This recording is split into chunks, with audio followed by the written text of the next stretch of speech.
how much money do you make on PKA? I'm not telling you that. How much money does everyone make, and what's like the overall breakdown? We split it 3 ways. No, it's funny. I actually went on your on our subreddit because it's made up of a lot of viewer guys. Okay. And told them that Woody's coming on tonight, and I was like, got some questions, and the one I just asked, that was my question, but you're a coward. That's fine. Yes. And by the way, no mean comments. There were no mean comments about me? No, they're really like way less than they used to be. No. Woody's comments on the last episode of this podcast was universally positive. People were enjoying. Okay, but don't gas him up. No, I'm telling you, we're good hosts. So make it easy for I'm him. telling you, That's on us. That's on us. Okay, fine. I'm pretty sure if I looked at the comments on my YouTube channel, it would not be very positive. I thought this is a good question. Yeah. How long do you think you'll be doing PKA? Oh, yes.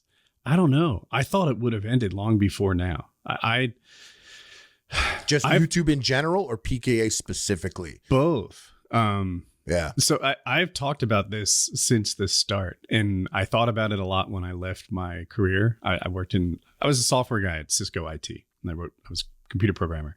And what I thought YouTube was going to be was like 5 years where I earned more than I did as a programmer, but it also set my career back 5 years. And I was like, do I want this? Is this how much did you earn as a programmer? And then what did you start earning for that to happen? And what do you earn today on PKA? So as a programmer on a good year, I make like 180. And once my YouTube earnings equaled that, 180K. Yeah. The fucking cum pills are popping off. Once my YouTube earnings equaled my day job, I quit the day job knowing that we could, do fine on that. And then I devoted more effort into my YouTube. So, so I thought I was going to spend 5 years making more than I did at Cisco. And then my career would be, delayed or sort of, fucked up by 5 years. And then I'd go back at it. That was my expectation. And a few years in, I paid off my house with the dancing money. Do you remember the dancing competition? Dude, no. I entered a dancing competition. And what kind of dancing? So we did this thing. We had like 9 days to learn a choreographed routine, something like that. And is there a video of this? Yeah. Zach, pull it up. Then there was a second round where we did it again. So altogether I worked like 12 days or something. And where I really work though is during the voting, I live streamed every day. And then during that live stream, I encouraged my audience to vote for me. As a dancer, of the 12 people, I was maybe like 7th or 8th best. This is ringing a bell now, actually. Yeah. Man, I actually smoke a lot of hash. And I wasn't the most popular either. I beat C Nanners, I beat Chocolate Rain Dude. I beat Obama Girl. Okay, yeah. These were relevant people at the time. And but they didn't live stream every day during the voting, and I think that's how I really won. So where was this shot? Hollywood. It was in Hollywood. You had to go in and spend time there. And how long did it take to make the decision ultimately to win the competition? Oh, shucks! After the voting ended, I think they told us 3-4 days later. And this was a YouTube production. Mm-hmm. Yeah, so it was on YouTube, and YouTube was doing it back then. Huh? So I made. Since this is Harley's drilling on the money. I think I made $37,500 altogether on that dancing competition. Ooh. And I owed these numbers are close, but not perfect. Maybe 65 on the house.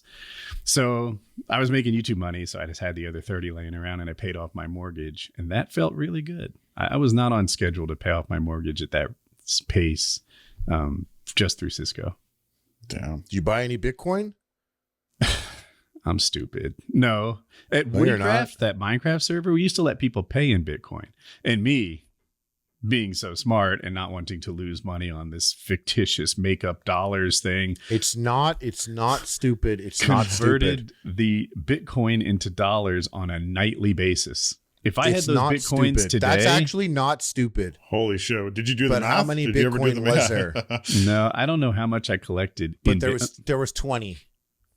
20 Bitcoin? Yeah, there's 20. I mean, that's not a bad guess. At the time, people would buy the most expensive thing we sold was $500.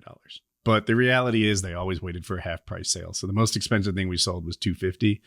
And you get $250 of Bitcoin. Back in 2012, like that would have been something. Oh, holy shit. It's holy shit stuff. But I'll explain to you that it's not stupid. Whenever people are like, oh man, I wish I could go back in time and tell myself to buy Bitcoin. I'm always like, that's not enough. That's not enough information, because you'd have to go back, tell yourself, yo, you got to buy a Bitcoin, man. Trust me, buy Bitcoin. And then you buy Bitcoin at $1. And then when it gets to $100, you sell it. And you're like, wow, Killed it. great tip from me. And then it goes up 1,000 times more. You would have had to buy it. A lot of people that made money on Bitcoin, they were like just crazy people or forgot it and found it again. But it does. It is crazy that the world, money does that, right? I have a question about people who make their own coins. So here was the thing. There was a fad almost. I'll call it 2017, but whenever it was, 2022, 21, people would make their own coins who had some sort of online following, like the Hawk Tuohy girl just did. Mm-hmm. And then the only people who really walked away from this making money were a few lucky ones and the celeb behind it, right? Yeah. Obviously, if you do it like Ice Poseidon did, where you pump up the idea that this is going to be a moneymaker and then you rug pull, that's bad. But what if, when you make the coin, you tell everyone this is a scam? I think 99% of you will lose money and 1% of you will make it. The only person really locked in to make money is me. If you're interested in this deal, let's go. Is it still evil? No. No? Because that's just educated adults gambling. No, you've given them the information up front. You've told them exactly. It's a good strategy, but it's just hard to convince people to buy that unless you're so popular at that time that anything you do. You'd have to make it very clear for it to not be evil, and there would have to be friction. It would have to be hard to do. I think you'd have to include like 1 or 2 people in the dump. So like everyone gets to invest, but only like 5 people will be able to sell in time to make the money that's required. It's kind of like a game, right? So everyone gets to get in, and it's more gambling. It is all gambling anyways. But yeah, I think that's the only way you could really incentivize people to invest, because if you get in on the rug pull, it could be millions, right? At the end of the day, the numbers are pretty crazy. But like at this point, the Hawk Tuohy coin, buying that is just so crazy stupid to crazy. Us. But we are people that are in tune with the nonsense out there.